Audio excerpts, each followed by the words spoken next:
Okay, let's get started. So, welcome everybody. Glad you joined us today. We are going to talk about the importance of building resource guides for your community. And I think that especially in today's political climate where federal budgets are up in the air and state budgets might be might be impacted, it's more important than ever to look at what is available locally to help your residents. And I want to start off, Julia, if you want to welcome everybody. I'd be happy to. Thank you very much, Kathy, for organizing the meeting today. And this is a topic that's near and dear to everyone's hearts who have been working on age-friendly communities for a while now, and to new communities as well. Every survey that we know of has pointed to the need for resource guides and for helping people get access to the information that's there. A lot of times there are really great programs and services available that people just don't know about. Kathy's most recent survey showed that, and many of the communities that did early surveys for their age-friendly community work showed the same thing.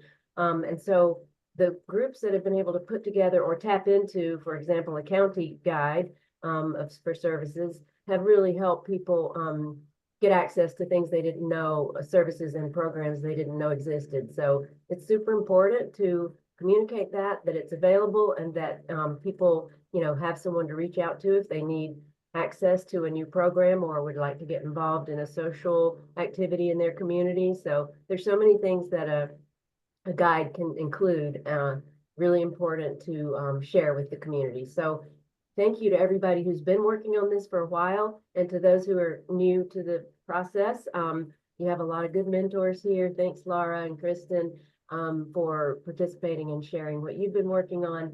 And so I'll roll it back to you, Kathy, unless you want me to mention anything else that I forgot. Well, I want to put Rini on the spot because Rini, I see you registered late, so I didn't know you were going to be here. Do you want to say a few words of welcome? Again, I want to just echo what Julia said and encourage every community to create a tool like this for your community residents. I'm meeting with a new community this afternoon and have invited them to join the call. Hopefully they will, but I will be sharing this afternoon. So I'm eager to hear and thank all of you for participating today. Okay. So let's get started. Um, okay, can everybody see my screen? Yes. Okay. No, not yet. No. Oh, there it is. Yes. Okay. So, building a resource guide for your age-friendly communities. As we were saying, this is, very important at this time in this political climate where so many things and funding for program is up in the air. But even before that and besides that, there is, a lot of good reasons to do this. Did my screen advance? I always get this. Okay. So, as many of you know, last year we did a statewide survey of older adults, and we had more than 1,400 people respond throughout the state. And there are some themes that we heard over and over, no matter where people were living. And one of those was that people don't know about the programs that are available to help them. New Jersey has done a great job in the last 4 years of expanding services and expanding the eligibility levels for programs like the PAD program for prescription aid, the hearing aid programs, especially our tax programs for older adults. But if people aren't taking advantage of them, our question is this a benefit problem or is it a communications problem? And we really think at this point it's a communications problem. We had a lot of write-ins. Almost 500 people took the time to write in their comments, which is incredible. And we heard over and over similar themes that the issues affect everyone, that many programs are income related and people just don't qualify, but they still need help. And the one that really, kind of breaks my heart is the quote at the bottom. Some of us are falling through the cracks because we are just above the income limits for services, so we struggle all the way. We lose all that we work so hard for and worry that we will end up losing the little we have. The system is broken, and we, the upper lower class, are struggling daily. And this is someone from Atlantic County, male who was somewhere in his late 80s, early 90s, with an income of less than $50,000. So if someone with $50,000 is not eligible or not finding the programs, that's very concerning. But even the one above, we have in Burlington County, people 75 to $100,000, or the top one up over $100,000, are still finding challenges and issues getting the help and support they need. So we asked questions in a lot of different ways, and we thought property taxes is one of the most important things. So we asked, what are you aware of and have you received it? Some of you might remember what used to be called the Homestead Program is now rolled into Anchor. So the Homestead Program doesn't exist anymore, but it was about $450 to $500 for older residents, a pretty generous benefit level. And large numbers of older residents were covered by it. So that's gone, was replaced by Anchor. Now, if you look at the difference between Senior Freeze and Anchor, at the difference of who applied, are they aware of it? The real difference is Anchor was advertised. You probably got mailers. You saw flyers. I think every household was mailed something about Anchor and the eligibility. There was a real campaign to let people know about it. That's why the participation rate is so high. Senior Freeze, not really. It's more complicated. There's more paperwork, but it's like one of New Jersey's best kept secrets. And with the Senior Freeze, because at the year you're eligible, your property taxes basically will never go up. Over time, that can have a substantial impact and save people more money than the Anchor program will. But again, it was a matter of the Anchor program was advertised. People knew about it. They could tell their neighbor, they could tell their parents. So it's just more familiar. Then we asked people how aware they are of the services in place for them. We have 2 prescription programs in New Jersey. We have 2 hearing aid programs. We have 2 utility programs. But when we broke it down and we asked people, do you receive it or do you even know about it? It was a little hard to tell between no, I didn't apply, or I didn't apply because I didn't know about it. So in the future, we're going to ask that question, be a little more clear. But if you look at this, the highest response of people receiving these is 10%. It should be over 22%, because all of these categories, when you break it down, on the average, 22 to 25% of New Jersey's residents over 65 are actually eligible for these programs. So there's a big gap in who's getting it, who's not getting it. So then we asked people, where do they get their information? And you all play a large role in this. I know that all the age-friendly communities have their communication channels, your networks to get information out. But we found that people do go to the internet. So having resources available on your website or Facebook page, whatever you have, would be very important. But this one always makes me laugh a little, word of mouth.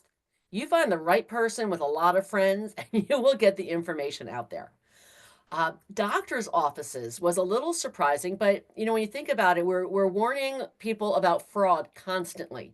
We're telling them about scams. We're telling them to be careful. So a doctor's office is someone that they trust. And then senior centers and the municipal e-blast. I know that some of the communities have that connection where they can tap in or have a spot in the municipal e-blast. I know the towns are very, very different in how well they use those communications, but that's an important one to consider for getting the word out. And then it goes down social media. Libraries are always a good source.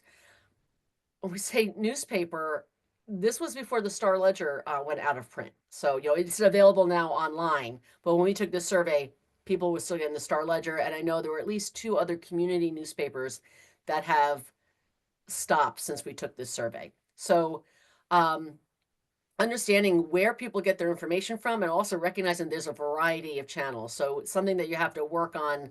One approach isn't going to fit everyone. This is one of the quotes that I really liked.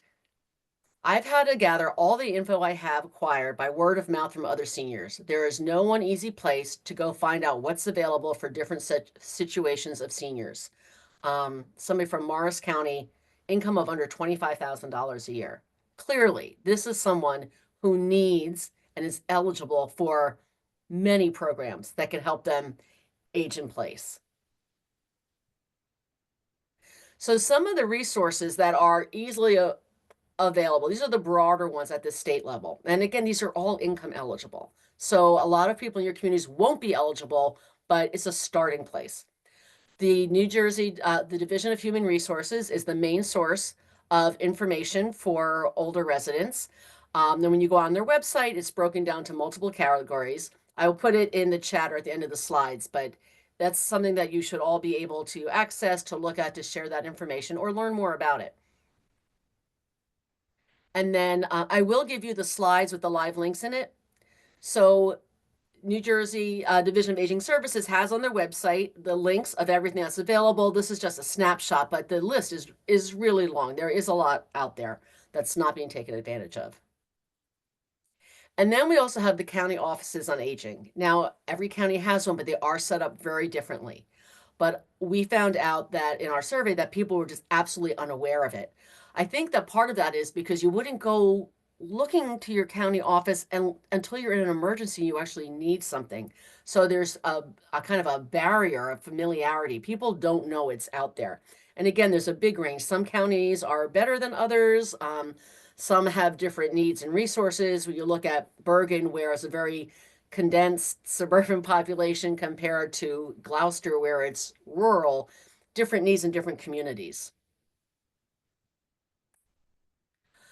Another important resource is the NJAAW website.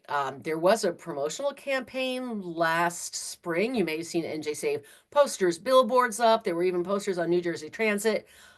We have been pushing for them to build an advertising campaign into their budget so they keep that up, because you never know when someone's going to be looking for help or for resources. So it has to be constant. It can't just be a short campaign. But these are the type of services that you can get through NJ Save, and it's all one application, which now makes it a lot easier for people. And one of the best programs for one of the best tools for the state programs is the program guide. It's about to be updated. I checked with they're still in the process, and if you come to our conference in May, we will have plenty of these to give out to you. But this is available online in both English and Spanish. I know that they were working on some other guides too in other languages like Korean and Haitian. I don't know if they're going to be done this year, but this goes through everything that is covered by the Division of Aging Services. But then again, we know that's not enough. Not everybody's going to qualify for them. So this is why it's important to find local options. And some of them might be nonprofits that serve your area. Is there something that your town or your municipality does? Is there something regional? We know that New Jersey is hyper local and hyper regional. So is there something that covers a few towns or part of a county that you can share with older residents? And also a good option is one that's affiliated with the local hospital systems. Many of them have outreach programs that are available for local adults. And the benefit of having local resources is, one, they're not as restrictive as the Division of Aging Services programs or the county offices on aging programs. And the other thing is they really fill in the gaps, especially when someone's not quite making that eligibility level, or they might have the financial resources, but they're not physically able to meet their needs or do something. I know one of the programs that I really love is in some areas, Habitat for Humanity does home repairs for seniors, and there are local youth groups that do this in the summer. That's not covered from my Division of Aging Services. And, be realistic, the volunteers for those groups are only going to go to, nearby places. But that's an example of how you can find something very local that can help a lot of people. Okay, so with that, I am going to turn this over to the people who are really doing this, the boots on the ground. We have Kristen Tyler from So Much Two Towns for All Ages and Laura Van Dyke from Aging Well West Orange. So I'm going to turn it over to Kristen to talk about what they have done and how they did it. And we are going to, when they're both done talking, we're going to open this up. We want to have a discussion and we want to hear from you, your questions, your suggestions. So if you want to save the questions towards the end, then we'll just have an open discussion. So go ahead, Kristen. Okay, good morning. We actually had a leg up because Kathy had done a resource guide before. So we just were able to add to it and expand it. So ours is this size. And I think one of the things about a print one is that there's a lot of things that become obsolete almost right away. So Yeah. that is a little frustrating. Things change. And we're actually thinking about waiting a while since there's so much politically, we don't know how things are going to shake out, what things might be um, taken away at this point. In preparation for the meeting, I run a couple of large Facebook groups. So I asked, one group is specifically for caregivers, and the other one is a Soma Two Towns for All Ages.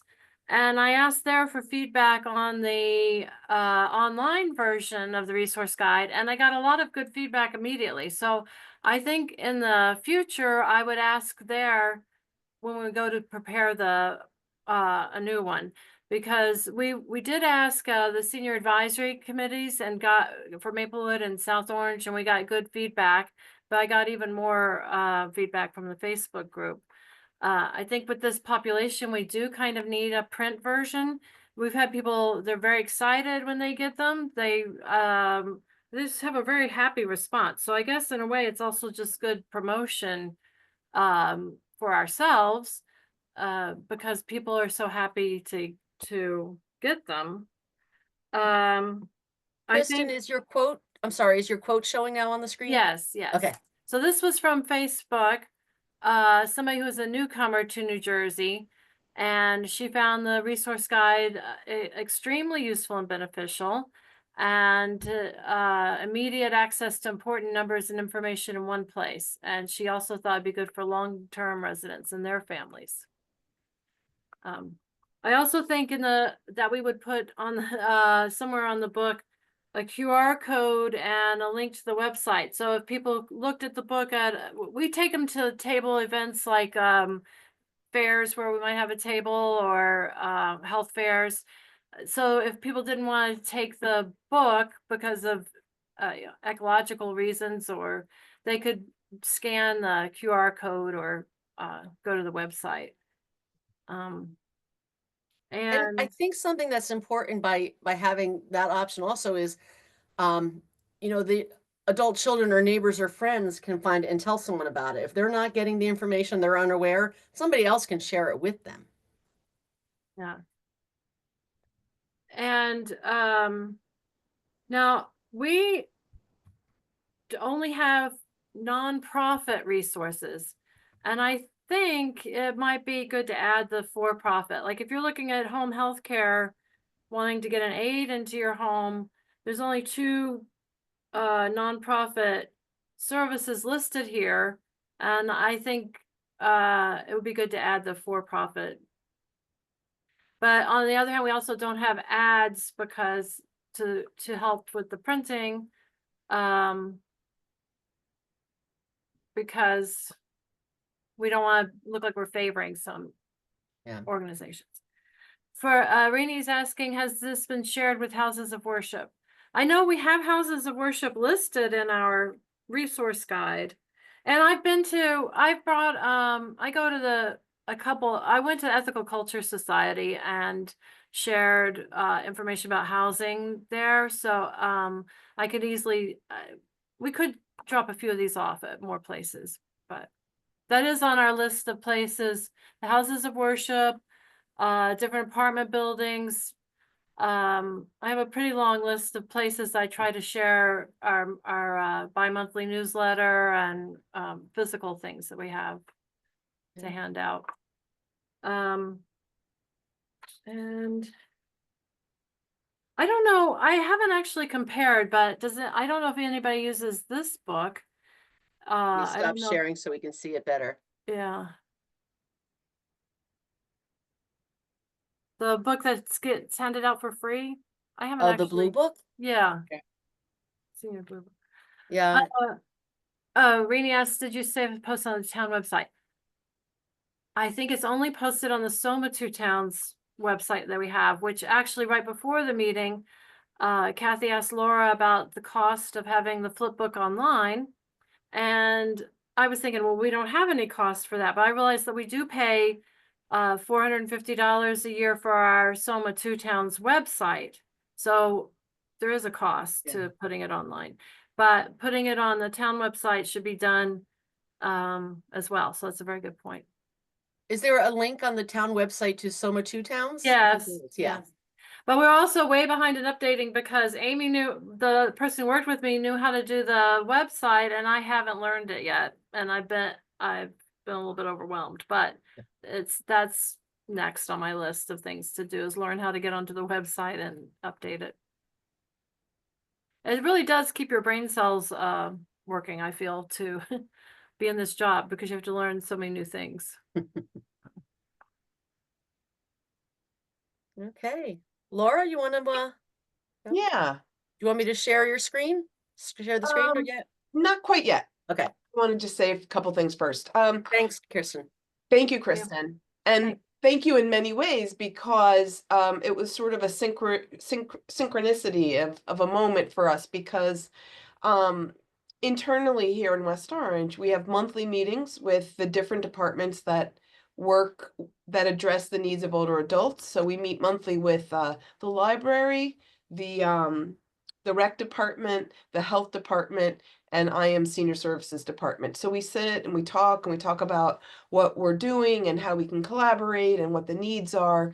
So it was at one of those meetings that our community, our public health nurses were saying how they were doing home visits. They do home visits, not a ton, but they particularly for the homebound who are needing flu shots or in the past, COVID shots, and how they, it's one of those, portals of entry into a person's life where you get there and then there's, 10 other needs. So they were wishing they could, help to address those needs and have a resource guide. And so, we felt it was a great idea. And then lo and behold, we also then have our separate coalition meeting with our communities, our separate communities here, Essex County CCC group, and Soma shared, we have this great new resource guide. So Amy was very generous in saying, I reached out then after the meeting to say, hey, can you tell me more? And she said, in fact, I'll send you our template. I'll send you our Word document. You can modify it. So if it looks familiar, here's my little talk about. So if it looks familiar, it was like such an amazing moment to get this and then tailor it to West Orange. And then it's like meeting this great need in the town for this group I'm a part of that's trying to meet our older adults' needs. So suddenly rec is excited, the library is excited, we're excited. So we got to it. And as a, particularly with nursing and social work and senior services, we thought about what else would be helpful to add. We made a limited amount. So we made 75 copies for the reason Kristen said, which is you want to be able to update. So it was sort of a pilot to see how useful it would be and how would we want to, what we want to include, what we don't. So we have a 72-page book. So this is quite a valuable little book here. It's kind of precious. So I guess, Kathy, if you want to show our book. So we also, I love collaborating here in town and we have great resources. So additionally, our Downtown Alliance has a budget for this flip book. They said we meet with them as well in a separate capacity. And they said we could turn that into a flip book. So Kathy, if you want to show, so this is now linked to our website online, to our town website. And it's under senior services. Our website is being tweaked. There's room for improvement. But so it's a little hard to find unless you're directed. But if you want to just kind of show the clicking aspect, Kathy, Yeah. which is pretty cool. So you're like, Do you see it turning? yeah, Okay. yeah. So you feel like Nice. you're really reading it. So we have sent this to our listserv. Rini, as you're speaking, part of sort of phase 2, it's a great idea, is to really make sure our houses of worship have this. people love it. So one of our nurses, I said, hey, do you have any feedback? And she said, so when they go into the homes, they leave this, and she said, people always appreciate receiving it. And she said, I gave it to one of my friends who's caring for a homebound family member, and she said that ours is one of the best that she's ever seen. So that's pretty cool, because it is, I mean, it is 72 pages worth of information. So, you know, it's costly. So I don't know long term if we would be able to list the movie theaters like we do some of that information, but again, we'll see. It's a first attempt. Again, made so much easier by Soma just handing that over to us, that this format was there, and we used some of your what was already there, and then we added this LGBTQ aspect you're on right there is also something that's really not on enough of our resources on our website and such. So it's great to be able to have that there as well. So the most exciting part for me was to add, you know, some treasures in here, like under food insecurity, our Tony's Kitchen, which, as I was reading the feedback from your survey, Kathy, like that person who's like the upper lower income, you know, we have resources like Tony's Kitchen, or even the Jewish Relief Agency that has their monthly food box. Like some of those resources are really to offset other costs. So it's not necessarily income based, but it's to really relieve some burden. So that's a resource that's in there. We have the home, so things that people don't necessarily know about. We have the home sharing resource, which we learned through Soma. Again, Soma was through our committee meeting. Soma's has this really was really making good strides with promoting this home sharing, which is homeowners that make rooms available, and it's a nonprofit agency that manages that. What page is that on, Laura? That's on page 12. Oh, go way back. Also, just a quick interruption, sorry, Laura. Yeah. I'm trying to see if I could link to that book, but the link that Kristen provided is just a PDF. It's not the flip book. No, mine's not a flip book. And then underneath that, I've posted mine. I see. I'm sorry. I got the two towns mixed up. Oh, Sorry. wait a minute. I'm gonna repost yours, Laura, because Okay, thank you. for you. That was before the meeting started, so maybe it doesn't show up. Oh, okay, thank you. So there, the home sharing. So Yeah, home sharing is awesome. There's a lot more people seeking a home than there are providing a home, Yeah. but it's a wonderful wonderful organization that provides support. yes.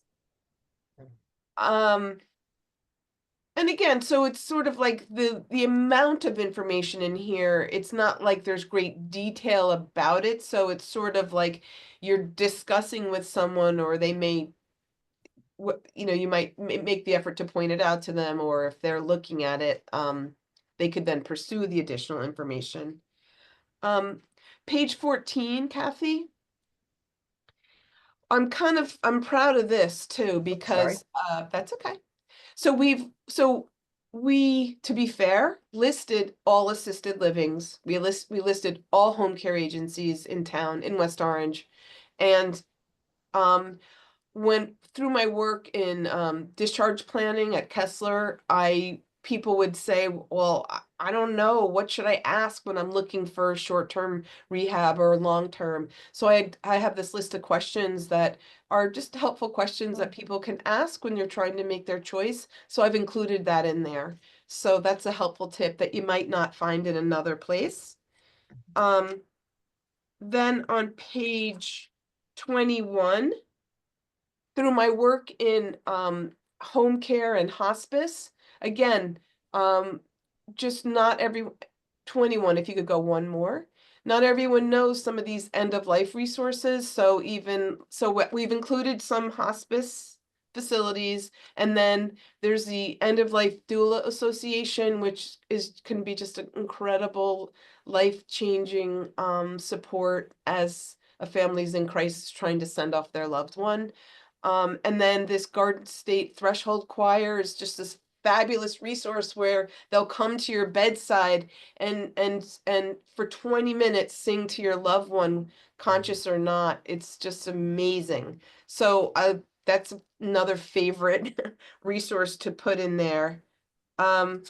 Is this helpful, Kathy, if I'm talking too long? Laura, Yeah. can you talk a little bit about how people have used the book? And have you gotten any feedback from people Yes. using it? So our home care nurses provide it in the home, so it leaves residents with a list of with a resource guide. We have shared, so an interesting thing, so we've shared it with our rec department. So, it's the idea that each office is a port of entry, right? To help our residents, whether it's tax, whether it's zoning, whether it's the site inspectors. So the idea is, so giving it to other departments to then be able to like pull out a resource for a resident. So, and I'm thinking, so we've given out about half. We have about half left, about 35 remaining. And they're, like I said, they're kind of precious. But as we're talking today, I'm thinking, well, I could give one to even the coordinators of each of our senior buildings. So the coordinator could then help someone Xerox a page. So it could have more reach, have a ripple effect that way. Let me look at my notes here to see how else we've What used. about the food pantries and what about your mayor? Yeah, so the mayor, you said? Yeah, so exactly. So the mayor's assistant, Melanie Showalter, who's amazing and gets all these phone calls from people with all kinds of needs, as we know. Quite honestly, I'm not sure if she has one, but that would be after I finish this, I will walk downstairs and make sure she does. And then it is on our website. So and we do send out that link to our community. But again, as I was speaking quickly with Dorothy this morning, it's important to resend those links at different times to keep getting that information out there. And then to the food pantries, I'm going to do the same exact thing. We have a great relationship with our food pantries and just making sure they have access to a hard copy and then the link as well. So even in the little volume that we have, that ripple effect can be greater with, getting it into the right hands of sort of the leaders that then can give the information. And One sorry, there other was a question. How about, have you presented it, either you or Kristen, have you presented it to your town council? Because I think the counselors often get, town council people get questions about services, especially when something is broken or they're really in trouble and they don't know who to reach out to, but they often come to town council about a complaint or a question. So I'm wondering, it also gives kudos to the work that you're doing. Have either of you done that? no, No. I think it's a great idea. And to that And point, just to everybody else on the call, has anybody else done that with the work that they've done? I'm just curious. I know we've been asked to, the council people have asked that they want to know more about any events happening and they want to be notified of everything that's going on. So they've asked for that. I also wanted to say that our hard copy was $2.75 each. And it was funded by our budget, Soma Two Towns budget. Laura, there's a question Julia asked in the chat for you too. How did the printed version, was that paid for by the Downtown Alliance, or was that by No, the so town? the printed, so again, it's kind of one of those moments where it's a little bit of my personality where I don't like to come up with, I don't like to say, I don't like to come up with a dead end. So when it's like, oh, we don't have a budget, we don't have a budget, we don't have a budget. Well, I'm gonna find a budget, even if we're gonna get some of these printed. If you're telling me there's this great need, particularly in these home visits, well, then we're gonna make it happen. So I'm like, I'm gonna find the money in my budget. So again, I just made that executive decision to get this thing made. I can't stand I can't, I just, it doesn't match my personality to just say no. So I just made it happen. You know, someone could criticize that. I let them, I don't know, but I just made that decision. And look, we're having a wonderful discussion now, and it's has this, you know, ripple effect benefit that people need this information more than ever. People walk into my office. I'm not even technically social services, but I am a social worker. So there's a lot of social servicing out of this department. So I know the desperation firsthand. I mean, I've been moved to tears from situations where people have come into this department. My little teeny tiny 2-person department. So it's of great importance that we know this. We're better. The more we help one person, that makes our community better for all. We know this. So that's my 2 cents. Good 2 cents. I want to share something else that's very cool. So, Rini, you were suggesting, you know, giving information to the council, which is great. This is the most favorite piece of paper at our street fairs and when we're around people. It's called Whose Job Is It? And I'll put it in the chat. Whose job is it? So broken street light, graffiti on a building, overflowing dumpster, permits, statistics, broken part. People love this. It's just a very clear. So this is on our website. We have hard copies that we bring with us to our fairs. Again, there's not always a budget to, so I said, just send it to me. I said, where are these? Oh, I don't have any. Just send it to me and I'll print some. I just get me some. But I mention it because it's really helpful. Okay. I'll put that in when we send out the attachments and the recording. We'll put that out. Okay, great. So I'd like to hear what other towns are doing. When I went through everybody's websites to see what they had, I know that some of you list it directly on your website as a tab for resources. Other people have had some, I can't remember which town, but you know, paid with advertising in it, which is a way to cover the costs. Anybody else want to chime in on what they're doing in their community or any roadblocks they've hit on the way to getting one done?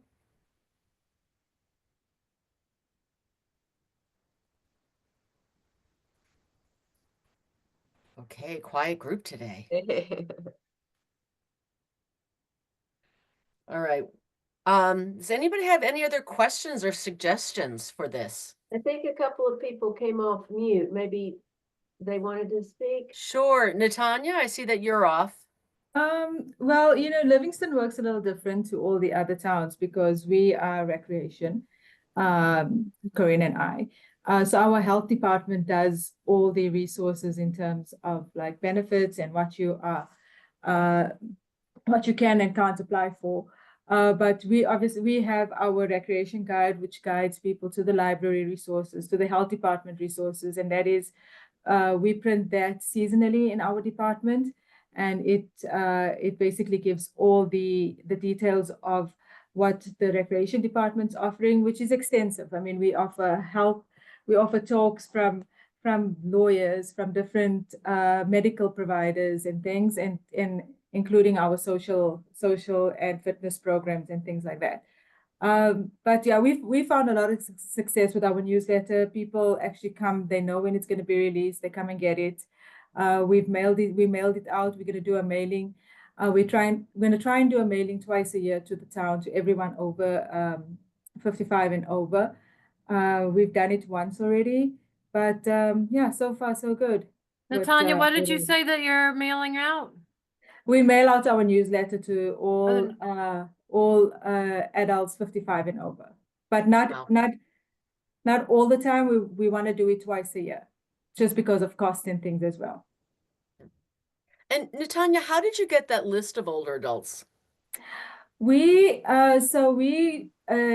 Jen Walker, our director, she contacted the town hall, and they have obviously a record of that. And also the printing company, because they sent out brochures and things to people, they have records of those people. So we used both and combined it and got all the common people and sent it out that way. Right. Yeah. Okay, Sheila, did I see you unmute before? I know you have something to say as a social worker. Never. Sorry. Yeah, I mean, Ridgewood, we have a website, and we have a good working relationship with our town council and village manager. So that's linked to the village website, and it has a lot of resources there. We also work closely with our community center and provide information through them. So we'll be doing something on property tax now because of the new PSA 1 form, that a lot of people are concerned about not getting their PTR 2 booklets, and don't know what's happening. So that's a big information. There's the state is putting stuff in the newspaper, and but there's so many questions that aren't getting answered, and no one's answering the phone. So and then we try to be at fairs and community events, providing information. So you can't get enough information out there, and Bergen County Division of Senior Services, Tess is on. She might talk about something that's happening in Bergen County, Tess, about pushing out more information about services to older adults. Something in particular you're talking about? Oh, I thought the grants that you had received. I don't know. Yeah, so the Senior Save Navigator grant. Yeah. So we were one of the last programs to get off the ground. So we just started with that. So we're sending out teams of people into the community to screen them for the NJ Save benefits, and we're trying to hit a lot of different geographic locations. But we also, as a AAA, we also got an additional funding to do benefits assistance, application assistance for SNAP and Medicaid, not MLTSS Medicaid, but just regular Medicaid assistance. So we're doing like campaigns around that. But that's new, just started. And NJ Save has from the website, and again, the website will be the link will be in the documents I share afterwards. Flyers that can be printed and posted. I think one of the best strategies is calling it NJ Save instead of calling it Division of Aging or Aging Services, by something as simple as a name like that. And who isn't interested in saving some money? It catches people's attention and it removes the stigma from looking at it and exploring more. I think that's a really important thing to consider. People who need help sometimes cannot get over the stigma of asking for it. And the way you phrase it, the way you put it, can make a big difference in who reaches out and takes advantage of the information you have out there and the services available to them. Can I ask Tess, how are you keeping up with some of these changes that are coming, that you're hearing coming through from the state and federal government? Are you able to keep up, or how do you keep up with the changes that are happening? In terms of people like, Cutbacks and benefits. I'm sorry? Cutbacks that perhaps are coming down the pipe. Well, at this, I don't know that there's an official statement on anything, but we kind of don't know what's going on. I don't know that anybody does, but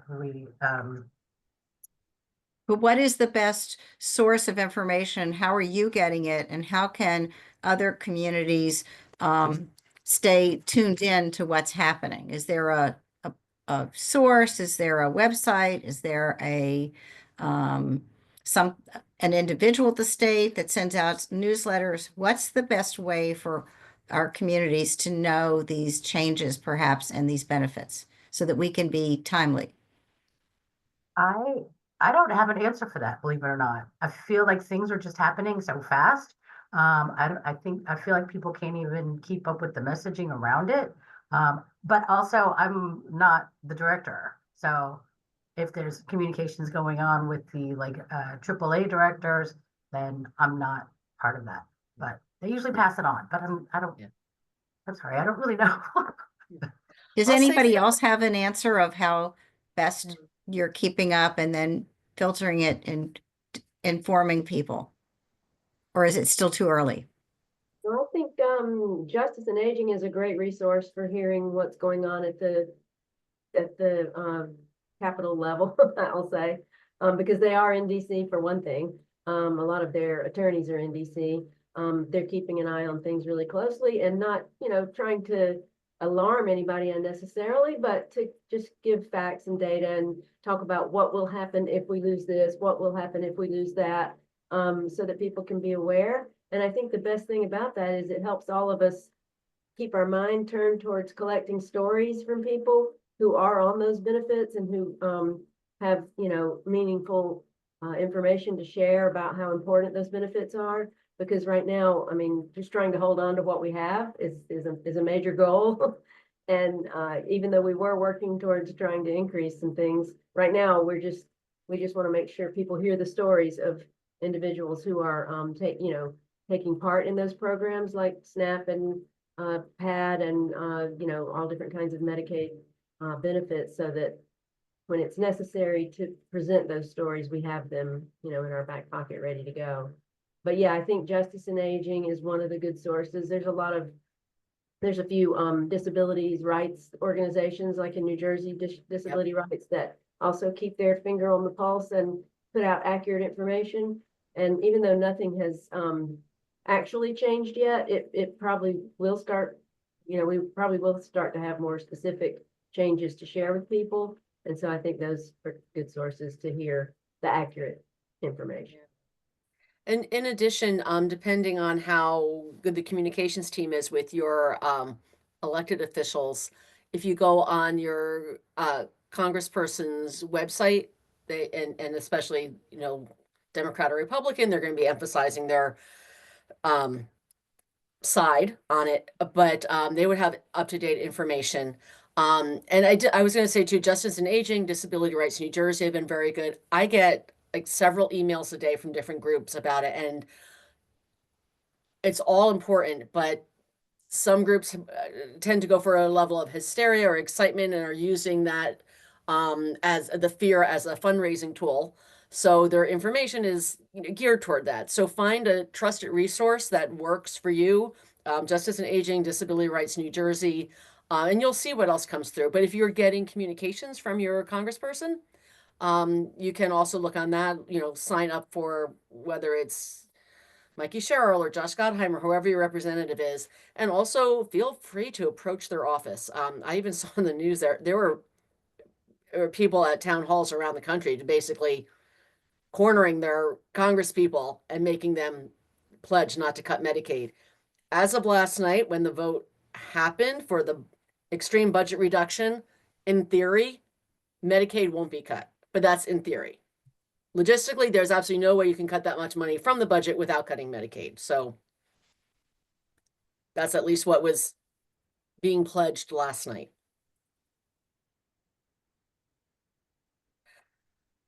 Okay, well, if we don't have other questions, we can wrap up here. I hope you're all going to join us in person. We love the in-person events on April 3rd at the Grotto Fund for Older Adults and Metro West out on Route 10.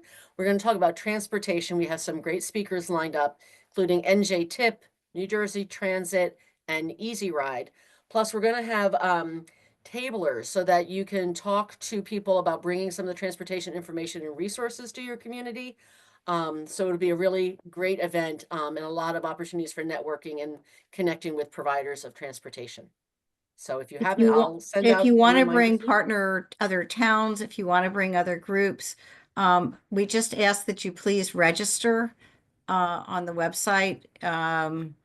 You know, our building, 901 Route 10, you will go through as you enter the building. We do have security in the building. So I will be submitting the list, but if there are a couple of other people, they're okay with it. And just know there's ample parking around the building.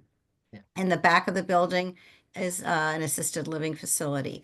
So it's a large building. It come in the front entrance because as you can well imagine, we have security in our building. So Rainey, you said register on the website. You mean Kathy's website or the? Kathy's, yes. Yeah. Kathy will be sending out a registration. Yep. Yep, and it is on the age-friendly-nj.org website. I hope you are all have checked it out, see the great things we're putting on it, our nice new look. It's on the events page, and I will also send it out in our next newsletter to remind everybody. And if other towns want to come or your county wants to come, as I said, we have space. So it's a large space that we're using.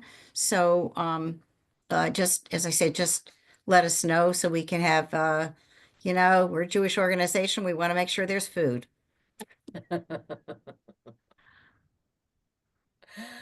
Okay, thank you, everybody. Thank you, Kristen and Laura, for sharing what you do. And I will send the information out to everybody with live links. Like I said, especially now with this current political climate, and we don't know what's going to be cut. It's more important than ever to focus on local resources that are honestly available to people who don't meet the cutoff for other services and programs. Just because you have some money or own a house or have a car doesn't mean you don't need help. And this is a great way to help people stay in our communities. So thank you for joining us, and hopefully we will see you all real soon. Thank you Thank for you. any new people who joined us this time. Welcome. Come back. Yes, welcome. I realize we've probably had a couple of extra minutes. We'll say next time we'll do it, make sure everyone can introduce themselves. But please reach out to others on the call, and if you have any questions to Julia or to me as well. So thank you very much. Thank you. Thank you.